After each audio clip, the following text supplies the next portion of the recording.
নমস্কার, আমি পারমিতা। বাংলাদেশ সংক্রান্ত আরও বেশ কিছু আপডেট নিয়ে আপনাদের সামনে চলে এলাম। ইতিমধ্যেই শেখ হাসিনা তিনি তার বোন রেহানাকে সঙ্গে নিয়ে ভারতে এসে পৌঁছেছেন এবং সেখানে তিনি সেফ হাউসে রয়েছেন।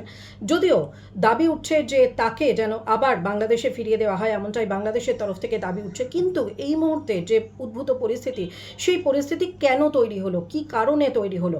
তার কারণ শেখ হাসিনার পুত্র সজীব ওয়াজেদ তিনি পরিষ্কার দাবি করছেন যে শেখ হাসিনার সরকারের এই পতনের পেছনে কোনো বাহ্যিক শক্তির হাত রয়েছে। তিনি পরিষ্কার ইঙ্গিত করেছেন পাকিস্তানের দিকে এবং আমেরিকার কথাও কিন্তু তিনি উল্লেখ করেছেন।